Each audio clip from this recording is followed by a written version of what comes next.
Hello everyone and welcome back to Jacklet Educational Channel. So this is the time to discuss all those questions which came in the weekly quiz which is conducted every week on Monday on this platform. Yes, this quiz is conducted to test your knowledge about our environment and to prepare ourselves for the environmental science entrance examination.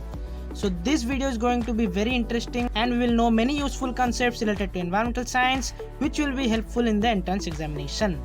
So if you haven't joined our Telegram group, you can join our Telegram group because daily we are having the daily quiz. You can learn something from there, and also you can join our Insta page for current affairs and other important topics. So if you don't know what are the rules for the participation for this weekly environmental science quiz, you can pause this video and go through all these rules, because you can be the top of one of the month if you answer more questions correctly and win the e-certificate along with the cash prize. So let's discuss the questions first. The first question was, which of the following is not correct in regard to the main source of nitrate in the soils? So it was asking which is not correct for the main source of nitrate in the soils, and the correct option will be option number B. Yes, pesticides containing nitrogen atoms, they do not break easily and they do not provide nitrate in the soils, but other options are very much correct as the source of nitrate in soil. So which you will know, addition from the atmosphere. Yes, due to nitrogen fixation, the atmospheric nitrogen is converted through the microbial degradation with the help of other bacteria, and then it is converted into nitrate in the soil. Similarly, microbes also break down the soil organic matter, organic manure and plant residues to give rise to the nitrate compounds in the soils. Similarly, fertilizers which add nitrate and that formed by the microbial oxidation of ammonium from the ammonium fertilizers or urea also add the nitrate in our soil. So these three are the factors adding nitrate to our soils, but this is not the important factor adding nitrate to our soil. Let's move to the second question. The second question was, phytovolatilization of mercuric pollutants involves volatilization of mercury in which of its following states? So this was one of the frequently asked questions in the EVS entrances, and the correct option will be elemental state of the mercury is involved in the phytovolatilization of the mercuric pollutant. And we should know what is phytovolatilization. Phyto means, you should know that it is concerned to the plants, and here it means uptake and transpiration of contaminants by plants. For example, there is a plant and with the help of roots it takes up the contaminants with the help of water soluble nature, and then what it does is it then transpires or releases into the atmosphere in the modified form or in the vaporized form in the atmosphere. So the contaminants, the toxic substances are modified by the plants. It is also a type of bioremediation, and this is knowing that phytovolatilization, plant taking up and it is making it volatile or it is releasing in the term of evaporation as the vapor form. So I hope you are able to understand this. Let's move to the third question. The third question is, radioactive mineral available in the Indian coastal region is what? And here the correct option will be option number D. Yes, monazites are the radioactive minerals available in the Indian coastal region, and we should know the composition of monazite, that why it is called as radioactive, because monazite is mainly composed of thorium, which is a radioactive substance, radioactive element, and is less commonly also involving uranium in its ore. So monazite is having more of thorium and less commonly uranium is also found in that kind of minerals. Let's move to the fourth question. So I hope you are noting down all these things, they are very important. Fourth question was, what is the name of the world's first greenhouse gas monitoring satellite? And the five options were given, and among them the correct option will be option number C, Ibuki satellite. Yes, Ibuki satellite is also called as GOSAT. GOSAT full form is Greenhouse Gases Observing Satellite, which was developed by Japan Aerospace Exploration Agency JAXA. So it is developed by Japan, and it is able to measure the concentration of greenhouse gas such as carbon dioxide and methane over almost the entire surface of the earth. So this is very important and useful satellite for measuring the greenhouse gases. Let's move to the fifth question. The fifth question was from the Wildlife Protection Act of 1972. The question was, Wildlife Protection Act of 1972 has banned which of the activities in context with the India's national bird peacock?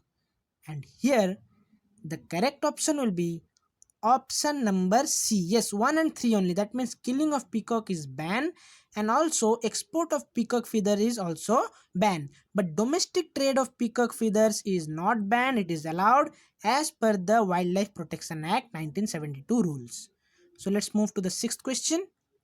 The sixth question was very easy. The question was, which of the following environmentalist first gave the concept of biodiversity hotspot? And here the correct option will be option number B. Norman Year gave the concept of biodiversity hotspot. And you should also know Ernest Haeckel coined the term ecology, and Charles Elton is known for the concept of the ecological pyramid. So these things you should note, and John Mayer was just given to confuse you all. Let's move to the seventh question. The seventh question was, identify the incorrect statement about the National Green Tribunal. And here the statements were given A and B, and here the incorrect statements will be both A and B. That is option C will be correct. So statement A stated that for a person to be appointed as a chairperson of the NGT, that is National Green Tribunal, he or she must have been a judge of High Court or Supreme Court, which is not correct, which is incorrect. A person may not be the judge of High Court or Supreme Court but can be appointed as a chairperson of NGT, and NGT order cannot be challenged before any other court is also incorrect, because the order from the NGT, for example High Court, it can be challenged in the Supreme Court. So now you should know what is this NGT thing. NGT full form is National Green Tribunal Act, which was enacted in the year 2010 in our country. Act of the Parliament of India, which enables the creation of special tribunal to handle the expeditious disposal of the cases involving environmental issues. So all the cases to be handled by this National Green Tribunal Act related to the environmental issues. Let's move to the eighth question. The eighth question was, smoke, fumes, ash, dust, nitric oxide and sulfur dioxide are the main sources of which of the following pollutants? And this was very simple yet conceptual question.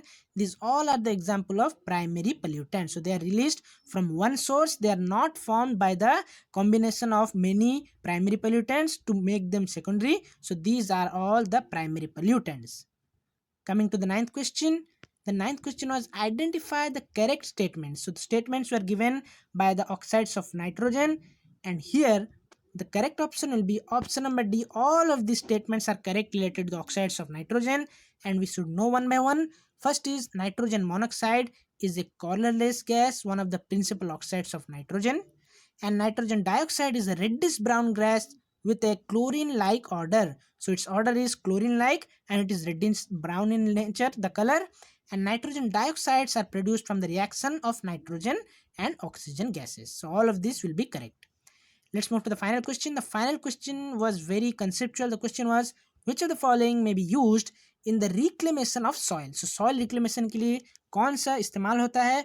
And here the correct option will be option number B. Nostocs are used for the soil reclamation, which are the genus of the blue-green algae. So here you should know these things. What are the role of nostoc and soil reclamation?